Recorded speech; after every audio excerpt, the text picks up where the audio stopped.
would love to know just kind of, where you are in the automation journey. This one will close in about a minute, then we'll put the next one up.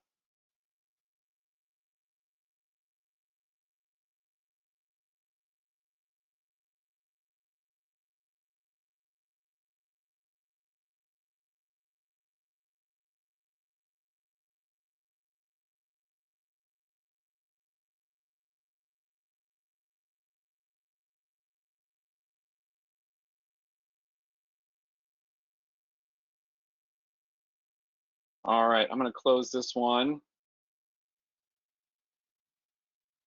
And for those that are using automation, would love to know what platform you're using.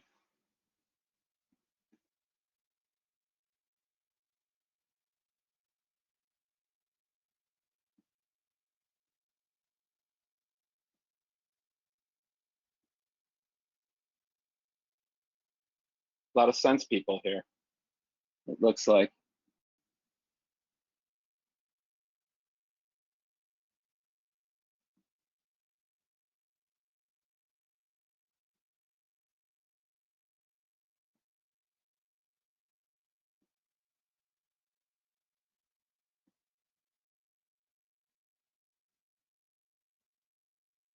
I'm gonna leave the poll question up for maybe another 10 seconds. This will help me kind of tailor the presentation that we're going to go through just to, what you guys are using and any sort of nuances around the platforms. It does look like Herefish has made a slight uptick, but the majority of you that are using automation are using Sense. All right. That's great. I appreciate it. Thanks for joining me. We'll get started here. I want to be respectful of your time, but this is all about automation.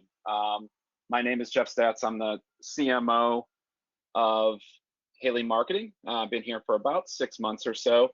And one of the primary reasons why I came over here is that I saw such an opportunity with staffing firms using automation and having, just seeing, and I think, a lot of you in the first poll said, yes, we're using automation, but we could use it a lot better. And so I think that's kind of the theme that I've seen so far. I mean, automation isn't new in staffing. I've been in staffing about 6 years and started off with Able, and that was onboarding automation. So nothing new there. But again, I think you can see that there's a lot more opportunities with automation. And I put this slide up, those of you that did join me for our 25th birthday event, where I talked about automate or die. Obviously, I ripped that off from adapt or die. And anytime you put Brad Pitt up on a screen, it's much better looking than me. So I thought that there was, a double win there with what I'm talking about. So if you did join me for adapt or die, you're going to see some of the same nuances, some different ones in terms of what we're going to talk about. But I really want to make this about automation in general and what is out there right now. And this is what I see a lot of. I see a lot of just kind of like, okay, they're telling me digital transformation, they're telling me automation, they're telling me automate process, they're telling me AI, RPA, all these acronyms that are just give me headaches, and I'm in marketing and we live on acronyms. But you're seeing that there's just so much going on right now, and digital transformation has been around for, I would say probably in staffing, the term, probably about 2 or 3 years, where it's been really hitting hard. I know the Grid report and Bullhorn kind of talks about that, where it says, okay, where are you going to be with your staffing firm? Is tech stack automation and digital transformation important to you? And it's been important for the last couple years. So, I think that's great, but there's a lot of opportunity and just a lot of frustration and kind of what do we do with automation? It kind of makes you kind of throw yourself through a screen at times. So I want to start with the basics of this presentation and really, if it's 101, I apologize for that. But I do want to kind of level set in terms of what automation is, what I think automation should be, in terms of looking at it from a staffing firm. And I've been on staffing for about 3 years, over at Talent Launch. So I see, we were understanding what automation could do for us.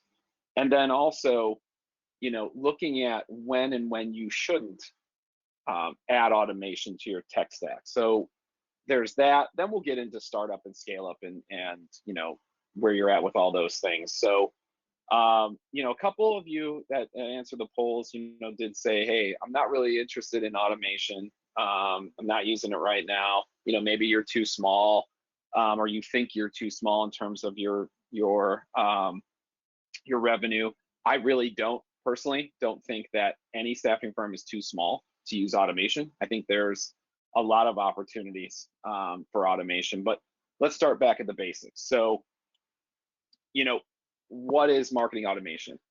I mean, I've been doing marketing automation since 2004. I think there were 4 platforms, when I was doing marketing automation, and I think it was Unica, and they called something called Eloqua. Nothing fancy like they have now. And I think those 4 automation platforms have turned into 400. And it really started off in I would think, I mean, there's always been automation, as a term, but I think that marketing automation really started off obviously in the marketing realm. And it was all about how do we automate repetitive tasks? And a lot of those were repetitive tasks around sending the same emails.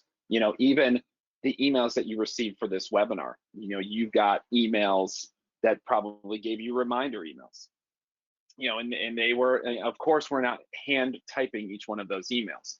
So, even operational emails like that to get you to a webinar and remind you that you have a webinar the day before, an hour before, those are things that, again, they weren't around 20 years ago.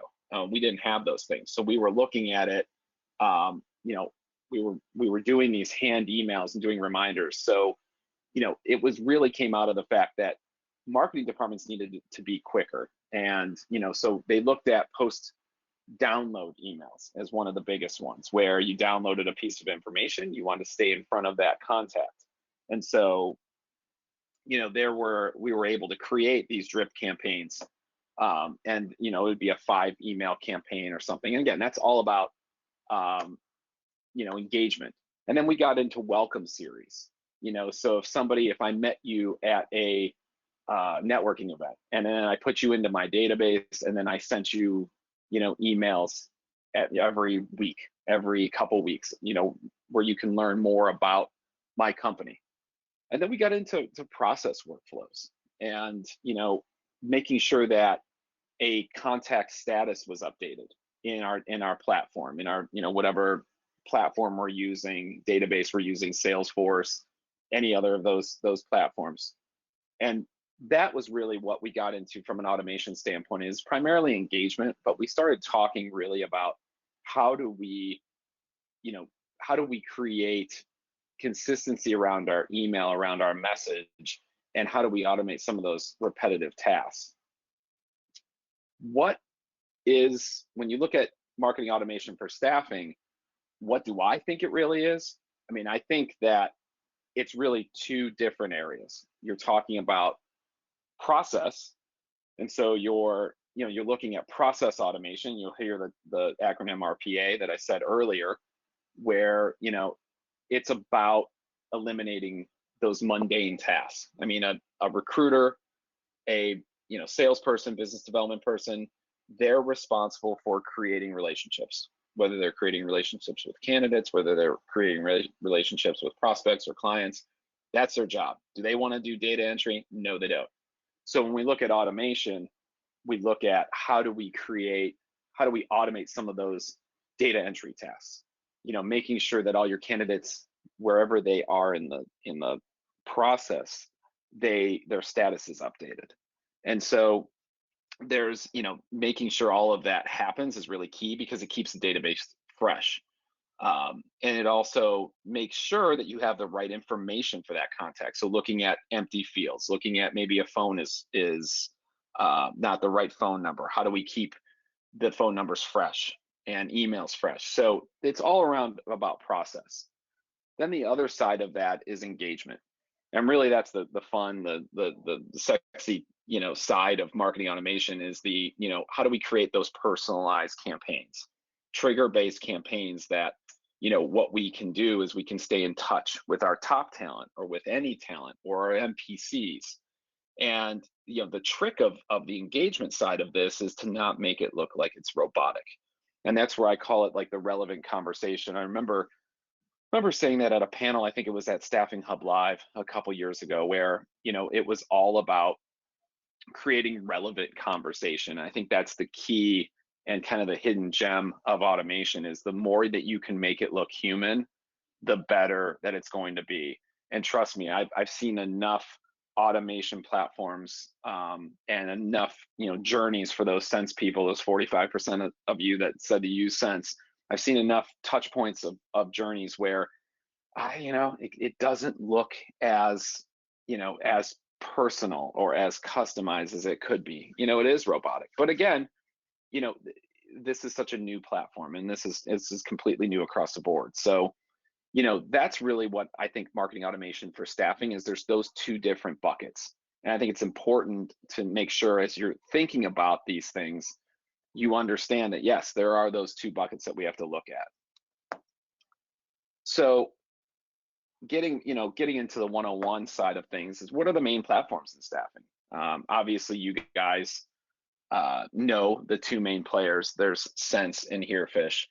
I think Sense is really more module based, where you're looking at they have certain features and benefits that are really hitting every part of a candidate journey, or they're just able to look at okay, what are the plug and play pieces that we need to look at. On the Sense side, Engage was really their first. So Engage is their one-way texting and email platform. That's the base one. So if you are buying Sense, like typically that's what you're buying, at least from a base case perspective. So you're able to send an email out, you're able to send a text out, and basically it's all trigger based, or however you want to do it. You can do one-offs as well. Then there's Chatbot. And so, this one, if you're familiar with the tech area around, Maya was a competitor there, where it's an AI chatbot that can help you with, data, filling in bad data. It can also help you with pre-qualification and all that stuff. Messaging is one where it's a two-way texting platform. Again, very familiar with all the other two-way texting platforms that are out there. Scheduler, that is really their Calendly.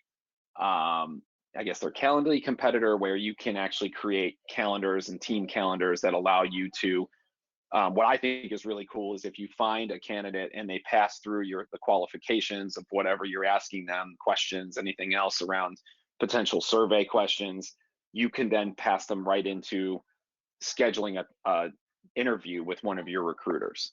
I think that's a very, very cool feature there. Discover is kind of the AI talent side of it, and then Refer is really looking at the referral process.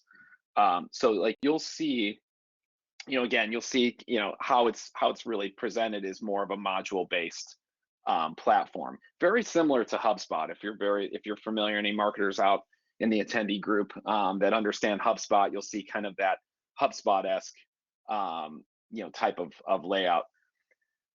And I would say Sense really started off as engagement, and then fairly recently, but I would say it's been a little bit, they started looking at the field right backs, and they started looking at how do we do data cleanup. And so that's really where they've been able to kind of expand their focus. Herefish, on the other hand, also started off as email and texting, but it actually made its gold. And I believe, again, my opinion only, I believe, it was acquired by Bullhorn basically because of its database cleanup focus. And you'll see that a lot. I think, they did a great job of, before they even worked with clients, being able to look at their database, see what was broken, and look at the client and say, hey, we're going to have to do a database hygiene project first before we even send out any of these automations. So I think their focus is really more around yes, the engagement side of it, but also, they're very well known for the database cleanup with Bullhorn and kind of using that together. There's HubSpot, and some of you may use HubSpot on the sales side of things. And there is Active Campaign. Now we at Haley use Active Campaign for our marketing automation, and for our lead gen and some of the other things. So, there's an option as well. Some of them use it. Again, you'll see most of these being more B2B marketing style. So the next, area here is, okay, we've got the 101 done, is where do you add automation? And how do you spot those areas? And again, I like to use pictures a lot. Is I always look at the gaps, and I want to make sure that, like, that's the biggest thing, is automation is all about filling in the gaps, filling in the process gaps. And we're going to go back to this: process and engagement. Those are the two pictures that I really depicted that. And think about that. Where do you have gaps in process that automation can help with? So our recruiters following the process that you're setting forth, our sourcers following that, our branch managers following process, our sales following process. That's part of it as well. When they find a lead and they put a lead into the database, into the ATS or the CRM side of the ATS, are they also, following process, and are they doing it the right way? Are they filling in the right information? Are they, making sure that all the fields are updated? Engagement side is, where do we fall short? And that's really the biggest part of this. And being a marketer, what we always heard was, when it's acquisition and retention, we always heard that, hey, you guys spend so much time trying to acquire a customer that once you acquire them, you forget about them. And I think that's really true. And if you take that analogy and you take it over into the the recruiting side of things, is we do so much work to try to get that person to apply, and then qualify them, and then put them out to work, and hopefully they stick with their assignment. But then once they're on their assignment, we have to move on to the next, and we have to, like, again, we're paid to fill those job orders. And right now it's so hard to fill those job orders that our time is spent looking at those job orders and finding the candidates and finding different ways to go and see where those candidates are. So we're so focused on the acquisition side that I think one of the big engagement gaps is either where they are in the process, or once they are assigned, how do we stay in touch with them? Because I think that's a gold mine in for a number of different things. So typical pain points I look at, and again, my images, I try to be funny with them, is when you're hearing, like, what, automation may help, these are the pain points that I'm always hearing, and that's hearing from the staffing firm, or even the what we said internally. And it was, yeah, what, we're spending too much time with admin work and not enough time recruiting or selling. And so, if that's something that you're hearing, that's a pain point. That, man, what, I think automation could help. Another one is, I didn't know that person's assignment ended. That's another ding, ding, ding right there, is that you didn't know. Now, you may have processes in place, but how do we should know that person's assignment ended. Because again, if they're an MPC caliber, employee, then we got to put them out and redeploy them. So that's really important to make sure that that's a gap that can be filled. Or our people need to follow processes and stay engaged with our candidates. That's two-pronged, but automation is great for that. We need to stay in front of their candidates. So, we need to stay in front. We need more MPCs. We need to stay, like, there's so many things there where it's like, okay, how do we do that? How do we stay in front of them? And our database has so much bad data in it. That's a telltale sign of that automation could be used to help clean up and make sure that we can, get some of that stuff done. And then we have so many people already in our database. I bet some of those people would apply. I'll talk about that when I look at some of the automations that I think a staffing firm should definitely put together. Is, we look at top of the funnel, or we look at, just filling that funnel up with so many new candidates, job boards. Like, what job board can we go after? What, where else can we go find candidates? I'm sure that you guys have a number of candidates. I mean, I've looked at clients that have had about 100,000 candidates in their database, 200,000, 750,000. There are so many candidates sitting out there that I gotta believe you could fill some of those jobs, or at least get some interest from with pinging those candidates in there, and that's re-engagement or reactivation. So these are some of the typical pain points that I think are huge signs that automation could help you out. But first, before we get into the startup, the scale up side of things, a couple ground rules. And again, this is something that I brought up at a panel I was on where we were talking about tech stack. Excuse me, is sounds cool, quote unquote, I at least say sounds cool, is not a valid reason for automation. It's honestly not a valid reason for any tech stack adding, any adding of any sort of plug and play feature or any cool tech. Sounds cool is not a valid reason. And honestly, like, I mean, it happens. You get emails, every day, all the time from, different, tech providers. There's so many tech vendors out there. And you know what? Like, it sounds cool, but it's not a valid reason for automation. So even if you say like, yeah, I want to go buy Sense, or I want to go buy Herefish, and I think it sounds cool, we could do so much with it. The problem is, you know, that right there, then what are you going to do after that? And, do you have a plan in place? Do we even know why we're using automation? So there's so many questions there, and sounds cool is probably not the best way. The second one is a big one, is a newsletter is not an automation. So I've definitely worked with clients that I want to bring on Sense or Herefish or one of these platforms because I want to send a newsletter out every month. Well, most likely the newsletter is not an automation because it's not triggered. It's not really a customized, type of communication. And again, I wouldn't spend the money, for an automation platform to just send a newsletter out. That is a huge ground rule, and it's happened where I've seen a couple staffing firms buy automation platforms because they want to send a newsletter, a monthly newsletter out that has to be manually built every month. It is not an automation, not at all. And a big one for me is automation cannot help processes when none are documented. That is a big one.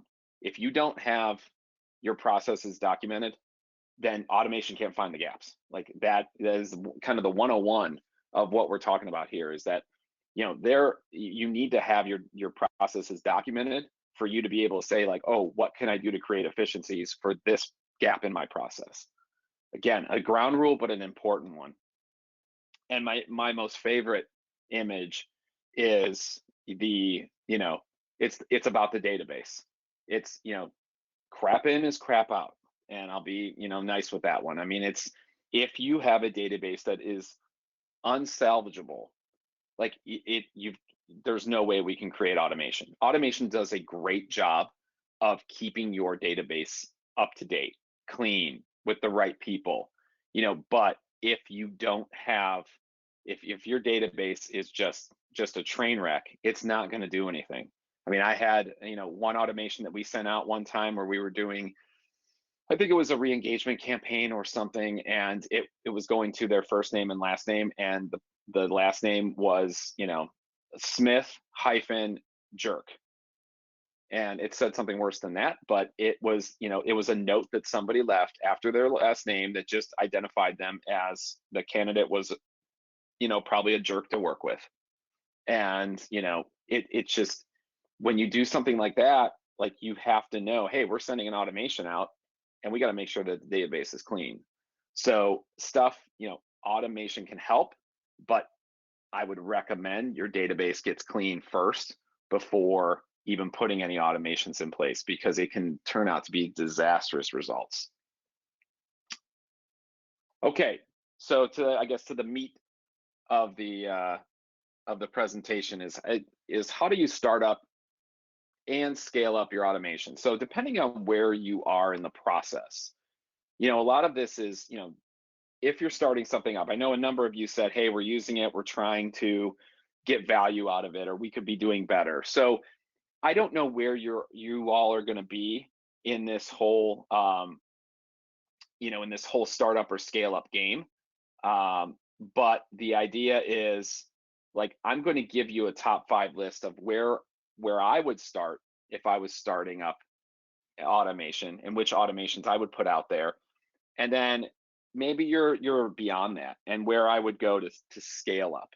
And I think from there, hopefully that gives you some ideas of maybe what you're doing right now, and are there opportunities for you to do a little bit better as you're moving through there. And I will say, if you do have questions, please pop those questions into the right into the to the go to webinar feature right here. Let me know. I mean, I will do what I can, as I'm speaking. If there is a question, if something pops up as I'm talking in terms of the top 5 lists, please put a question in, and I'll see if I can answer it right there, and maybe that helps. If not, put the questions in, and at the end, I can definitely look at those questions and answer them with however much time we have remaining. So where I would start if I'm looking at automation, and again, if you're doing it, check it. Number one, I would look at a start date reminder. Why do I say that? I say it because, when I was looking at bringing on both Herefish, I've worked with both Herefish and Sense on the staffing side of things. For both of those, I wanted a quick win. I was, talking with both platforms, like, what can we do to, we already had top-down buy-in in terms of, our leadership knew we wanted to have an automation platform. We knew that we wanted to bolt it onto our ATS. But I said, what can we do right now to create a great automation and create a nice win all the way around? And so start date reminder was our first one. Why? Because it's not very difficult. It is literally reminding somebody the day before their starts. And also, the biggest issue that we have, at least we had in our staffing firm, was no call, no show. And so, we had a good, I think our rate was somewhere around 30, 31% no call, no show.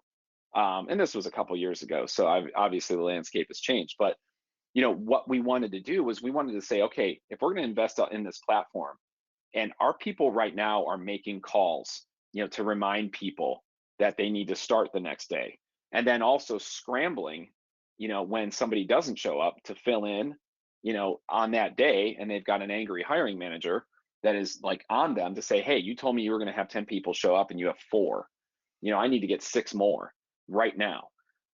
To avoid all that, let's put an automation in that says the day before the start date at 4 o'clock in the afternoon, send a text out that says, hey, so-and-so, really excited for you to start tomorrow. Here's where you need to go. Here's where what you need to wear. I hope everything is great.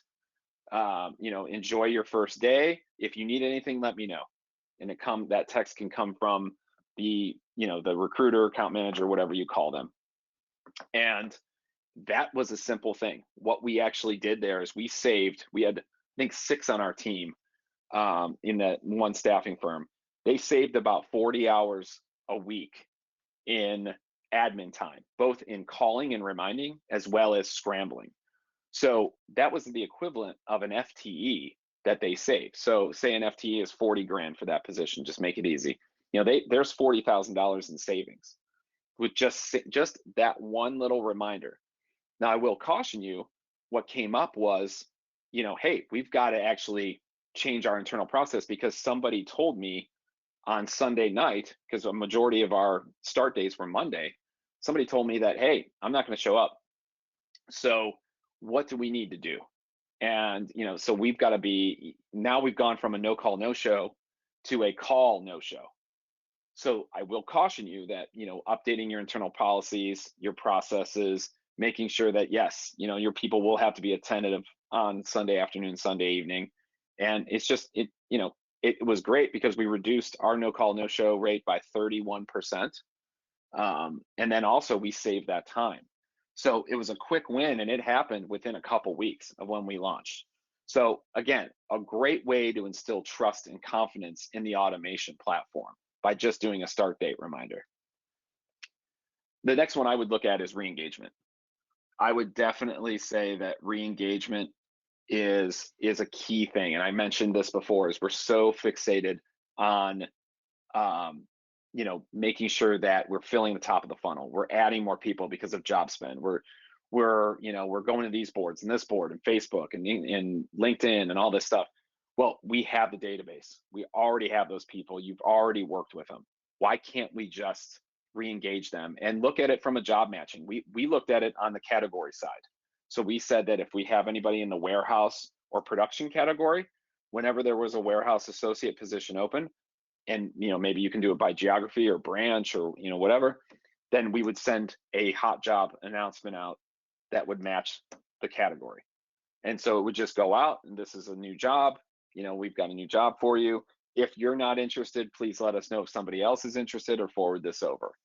And we actually did get fills out of that. And Sense, again, most of you who are using automation or using Sense, Sense has that Sense influence placements statistic. I mean, we did have a decent amount, and we looked at it from 5 days from when we sent the Sense campaign out, who was actually being placed. So we did it a little bit tighter than Sense, but we were able to send that out, and it was great. We were able to re-engage them, and we were matching them. And what was great is that we were able to save money by not having to go and put the job board ads out or anything like that. So that was a big thing, and I would encourage you on the startup side to do a re-engagement in some way. Now, again, sometimes it's not necessarily automation, but there's obviously opportunity, even a re-engagement on just cleaning up your database. We did one where we sent out, we had a number of available candidates. I think we had 4,000 available candidates. Now, we didn't know if they were available or not. So we actually just put a re-engagement text out that said, hey, we're looking to make sure that we have the most recent information for you. Can you confirm your phone number, your email, and then also what jobs would you be interested in, and your skill sets. And then we ended up sending that out. They gave us their information, and then at the end, and it was just a simple survey built in Sense, we said, hey, would you let us know if you're immediately available to work? And we got about a 17% response rate on that, which was great, because our branches were able to work with those people who immediately raised their hand. And I think that's a big one, is re-engaging those people, because if they're not, they may be available in your database, but they may not be available. And job matching is obviously the easiest one when you look at it from a hot job or job opening perspective, is being able to send something out like that.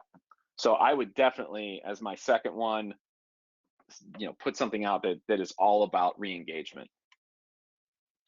Third is on assignment, and I mentioned it before, is we do such a great job of getting them, bringing them in, qualifying them, getting them submitted to a client, and then placed. But we don't, so a lot of times we have all the best intentions to follow up with them, we just aren't able to. So having an on assignment campaign, and many of the clients that I speak to who have both Sense and Herefish have an on assignment campaign built in. And I think that's great. I think I would take a look at, there's two different areas of on assignment. There's the operational side of on assignment, and then there is the marketing side. And the operational side is sending them benefits information, sending them, if you have an after hours call number, if they have to call off, sending them any COVID. I see a lot of that now, is that some states and clients require COVID information, so sending them that COVID information and triggering that based off of days. The other operational side is your surveys. How was your first day? How was your first week? How was your first month? On the marketing side of it, it is referrals, and it is asking them for a review, for a referral. Hey, would you know anybody else that would want to work at this location? So there's some marketing side that you can put together as well. And the biggest one with this is, with an on assignment campaign, is making sure that you match the delivery method with your target audience. So if you're dealing with primarily 18 to 23-year-olds, 25-year-olds, anything like that, texting is going to be your best deliverability method. I think it's just how it is. Now, you have to make sure that you identify yourself in that text, because I've seen a lot where it just says, hey, so and so name, and then it goes right into whatever you're asking them without really saying who you are, why are you texting them or anything. And again, you have limited characters, but I think that's the biggest miss that I see in on assignment campaigns is either we send emails when we should be sending texts, or we send too many texts. And then we wonder why we're not getting the conversion rates. We wonder why we're not getting clicks. So, there is an opportunity to take a look at both the messaging and then the delivery method of those people on assignment. But putting some on assignment campaign in place, I think is going to be huge. And if it's just one touch point, I would tell you that you probably want to look at 6, maybe 8 touch points. And also, oh, one more thing, and also think about your average assignment length. I was talking to a client about this, last week, where they had a specific touch point on day 60 that was important to them, but the problem is their average assignment length was 17 days. So most likely those people are never going to see that 60-day. So we got to move that up. So the idea is like really think about that is if your average assignment length is 14 days, or if it's just a 1-day assignment. I see that a lot in the event space, where it's just a 1-day assignment. Well, they can't go through a full on assignment campaign. You may need to build them out into a different on assignment. So just thinking about that from how your placements and how you're creating those assignments and the length, I think is key, as well as the messaging. Other one is redeployment. So what I would do is and I don't think this is as much candidate side as much as it is internal, is look at, and one of the pain points is, wow, I didn't even know that person's assignment ended. Have something in place where it's maybe 2 weeks before the assignment ends, a week before, where it's actually sending a ping out to the recruiter, letting them know that that person's assignment is ending in 2 weeks or a week or a day, and then they can prepare. A lot of times staffing firms don't want to let their candidates know that their assignment is ending. So, we want to make sure of that, but putting a redeployment, at least in the internal to start up with, helps from reporting, as well as just keeping the recruiter aware of whose assignment is ending, and then they can game plan of how they're going to approach that. And the fifth one I would say is post-applicant. The biggest complaint that we hear is, I applied and nobody said thank you, nobody even acknowledged that I applied. So I think putting together not just a thank you, but putting together a whole, range of touch points that may look at, if they stay in a new lead status for too long, is there an internal notification that you can put out there that says like, hey, if they're in for 2 days, after 48 hours, create an internal notification to let that person know that we need to go and follow up with them. Because I think that there's opportunity. I see a lot of candidates that apply and stay in that applicant status and aren't reviewed because maybe we put a job order out and we needed, a couple people, and we stop after 10 people applying. We figure, all right, we're going to find, out of those 10 people, we'll find a couple people to work this job. But the idea is that there are more people applying, or those other 8 may be prime candidates for a different job. And so keeping in touch with them, letting them know that, yeah, hey, thanks for applying. We're going to review your background, and then following up with what you said you're going to do. And if they're not fit for that job, get them in another job. So I think that's definitely one that I would look at, and not just one touch point. I would look at strategically, even combating the ghosting of applicants where they apply to multiple jobs. All right, so you may be in the scale up side of things. So you're working with a platform and you're looking to scale up. Number one thing I would look at is internal notifications. It sounds stupid. It sounds like it's not a scale up, but I see a lot of opportunity in scaling up by, making sure that your recruiters are, looking at process. I think that's a big one is making sure that they are seeing the process. They are seeing, that you're helping with reporting, you're helping with, getting efficiencies. And I think there's a lot of opportunity for internal notifications in everything that you're doing in the entire candidate journey, and making sure that, yep, you got to check this off. You got to put this status in the right, right status. You need to look at and make sure that this person who was submitted gets a response back. So there's a lot of opportunity there with internal notifications. Weekly check-ins. I think weekly check-ins is huge. I see a lot of staffing firms that call their available candidates every week and ask them if they're available. I think there's opportunity there to automate it. We did that with one of our staffing firms, and it was great because we were able to find the people that truly were available to work. And that really, that's in this environment, that's key. Is you may have so many available, but having a weekly check-in where you can save some time is going to be key. And then working with 70 people that raise their hand versus you think that there's 400 people and I got to call everybody. So definitely weekly check-ins. Hot jobs, I think there's an opportunity there. A lot of hot jobs are one-offs right now. And I think that putting an automation in place that triggers maybe every week, every other week, even every month, where you're driving them to the newest jobs, maybe on your site, on your career portal. Right now, it's more of a, hey, I have a hot job I need to cover. Can you go send this text out? And I think that's key. I think there's a reason for it. But I think if we can get people, get a hot jobs, automated campaign going, I think there's opportunity for us to make sure that we're driving people, and we always have hot jobs out there. And we, even though this week it might not fit your needs, but next week it could. And so staying in front of them is a great way to keep them engaged. Sales drip campaign, I'm not going to go into this too much, but expanding out and scaling up is actually expanding your sales. So if there's opportunity for you to, on the sales side of things, what can we do with a welcome series? What can we do from, if they're in a certain status and we want to stay in touch with them? I know there's one that we put together for B and C prospects, where the A prospects stayed with the salesperson, but we put a drip campaign together for B and C prospects. That one was huge. I thought, to be able to drive people, to expand your sales force when, you definitely don't have a lot of,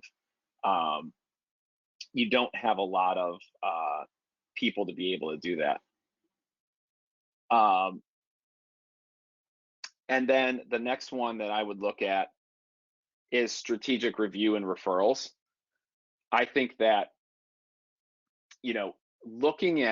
I think for strategic review and referrals, I think that a good one is, and this one really goes after, and the question came up about direct hire. This one actually, can focus on the direct hires as well as strategic review and referrals. I see this a lot, not just asking somebody for a review, but asking them for a review after an MPS, after they've been hired on, and saying, hey, thanks a lot, and congratulations on your new position. We'd love for you to, share your experience with us. Would you be able to leave a Google review? And being strategic around when you're doing it, not just you're going to send a bulk review out or a bulk referral out, but putting it as part of your process. Even the hired in, when you go from a temp to hire scenario, and during the hired in process, maybe 3 days after that they're hired in and that status changes, is being able to put that out there and say that. And the idea is, it's not just we collect reviews or MPS, whatever you want to say, every quarterly. We're actually doing it as part of our process. So if you're a direct hire executive recruitment firm, or just a direct hire, asking them for a review once you place them, and then asking them for a referral, I think would be, maybe it's 7 days after, maybe it's 3 days after, but putting that in your process, and it's all triggered by status. So whether their status changes to placed, or hired in, or whatever that is, you're able to be strategic about when you're asking for reviews. I've also seen it, and I would highly recommend, when you look at an MPS, and if you're asking for an MPS, asking in the 9 and 10. So after 9 and 10, if they rate your staffing firm a 9 or a 10 in terms of recommending, then asking them for a review as well as a referral, because you're hitting them when they're excited, when they really had enjoyed their experience with you. So I think, again, being more strategic with when you're getting that review and referral is very, very key. And I've seen it work. I've seen a lot of positives around it. The last thing I want to talk about is just the automation prep, is, selling the benefits. And I think this is key, having support around, automation, and especially when, typically I haven't seen it being a marketing responsibility. I've seen it more around, being an operational, or we think that we want to, make it as part of our tech stack. I think there's definitely benefits that we want to look at. And so selling this and selling automation was something I always had to do. I always had to put a whole plan together about why I thought that our automation platform made sense and what is it going to do for us. And I hear that a lot, is what is automation going to do? Like, what's the big deal? And so again, it's saving admin time for your recruiters. I think that's a big one. Now, it's two-pronged. So I would say saving admin time for your recruiters is great, but making sure that they do something with that time is the biggest thing. Is, yes, I saved I saved some recruiter 5 hours of data entry work this week, but what are they doing with that 5 hours? That's where the ROI comes into play. So are they making more contacts? Are they finding more candidates? Are they putting more people to work? Are they, what are they doing with that? And that's where you're driving more revenue, and where the admin time really turns into improved ROI. The other one is better NPS. So we all talk about NPS. You see it with great recruiters. You see it with clearly rated. You're getting better engagement. Automation helps with that. So the idea is you're not just, engaging with candidates, you're engaging with that person all the way through, from application all the way through redeployment. And hopefully you're creating a better experience, which would be measured in a better NPS or better customer satisfaction rating. So I think that's key.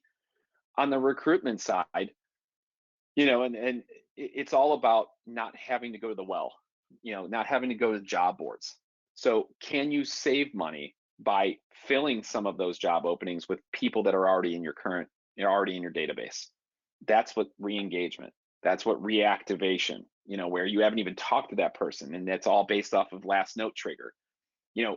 Even when we look at, we did this on the executive recruitment, where we were able to send out, we had an account managing direct hire position, and we sent out an email and then a text to go read that email to everybody who was an accounting category in our database.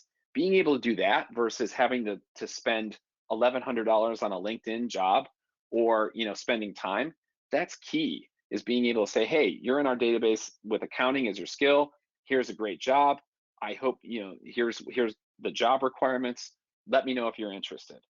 And I think that's a great one. Again, we don't have to spend money. We've got the people in our database right there. And keeping your ATS up to date and working for you. That's another one, is, again, crap in is crap out.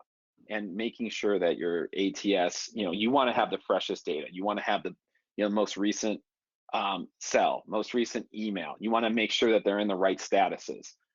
That's the part of automation. Automation helps check that. And then, on the sales side, it's expanding your sales force.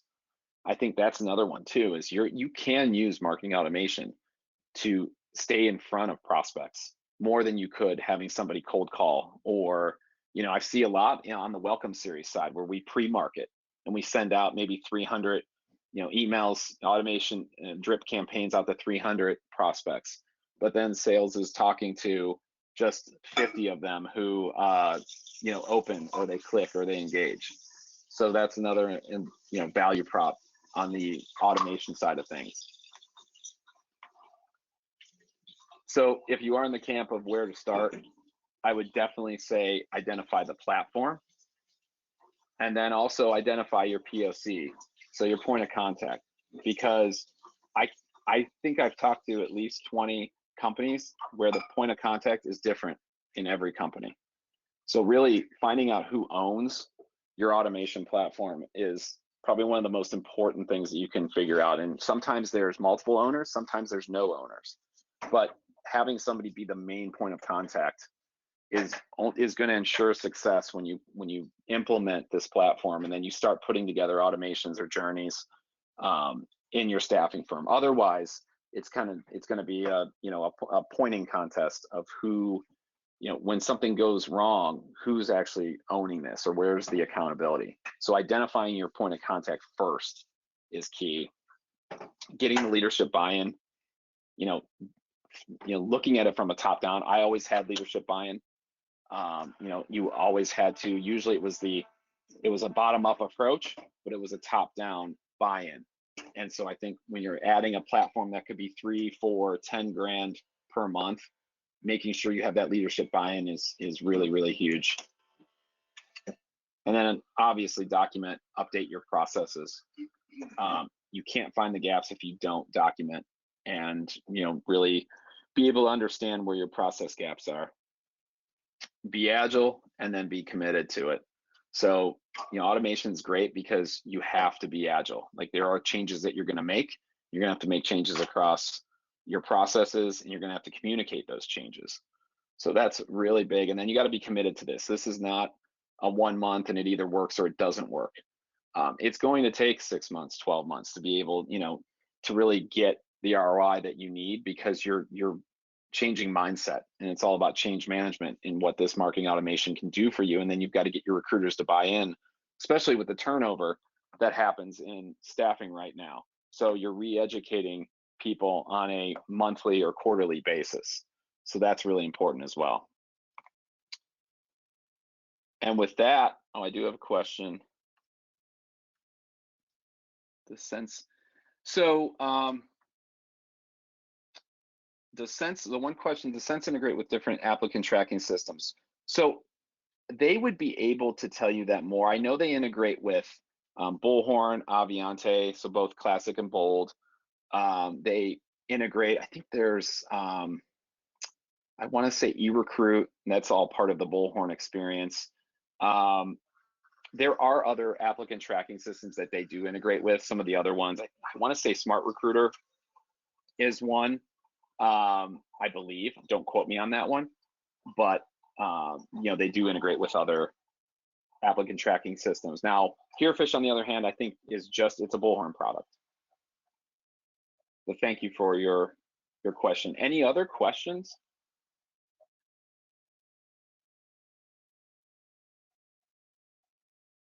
It's a lot to take in. I apologize.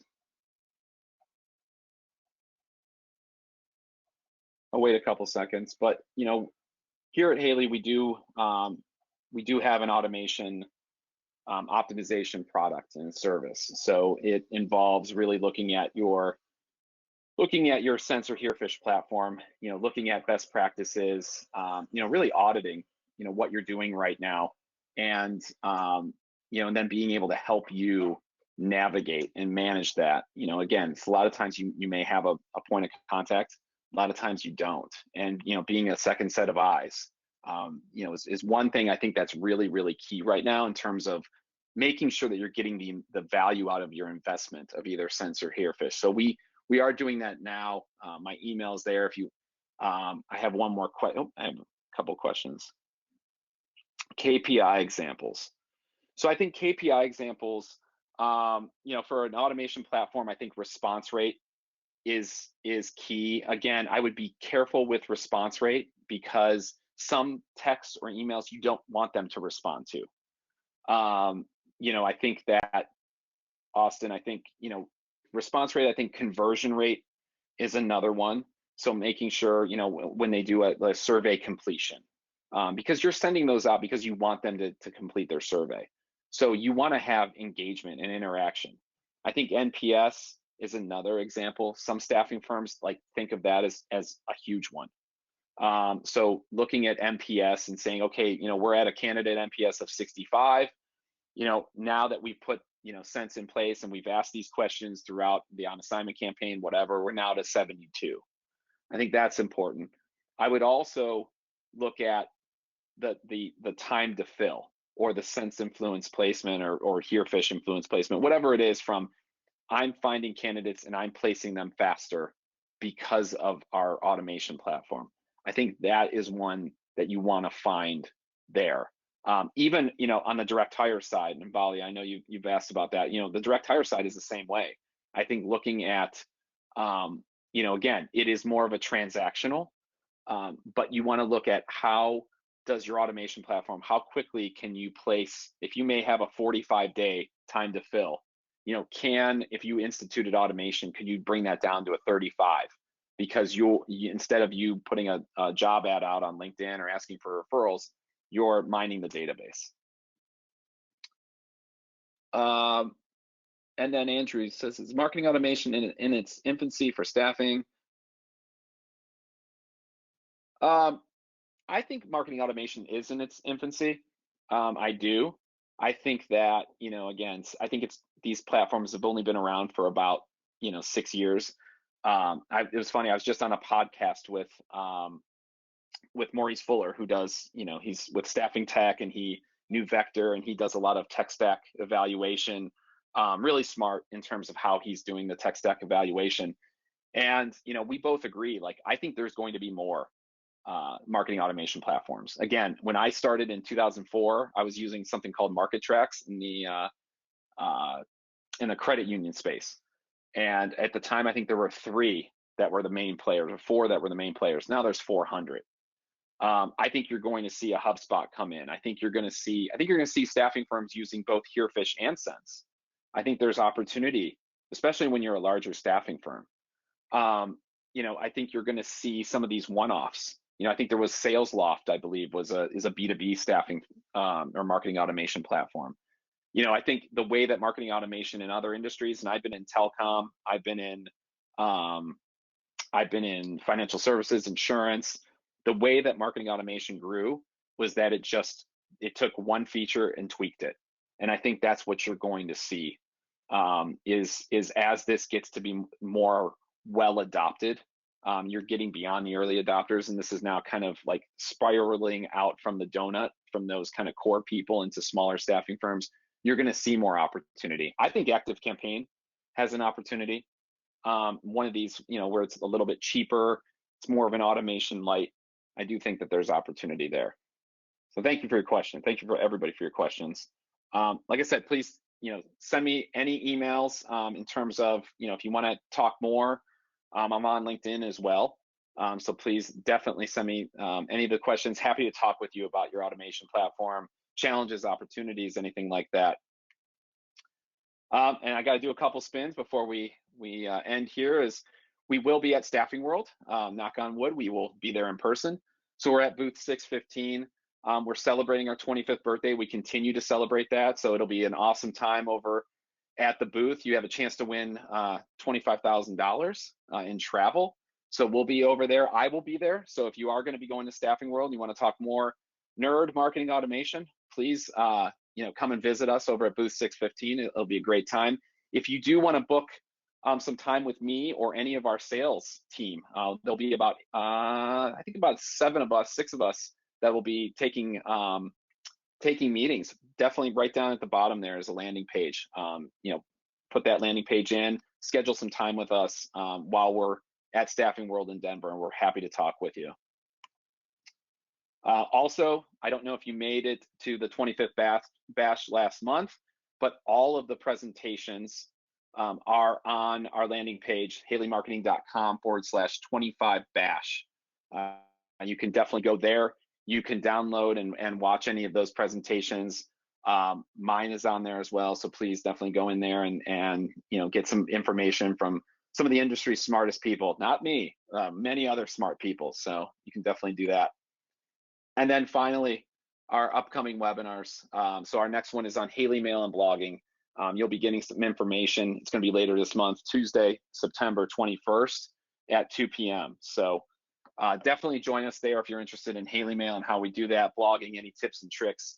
Definitely would love to have you. So I appreciate the time here. We are at 2:59, so I appreciate the time with you. Thank you so much for joining me. Hopefully you got a nugget of information or two about what you can do with your automation platform. And please don't forget, you can definitely hit me up on email as well as LinkedIn, and we can continue the conversation. So have a great day. Have a great week.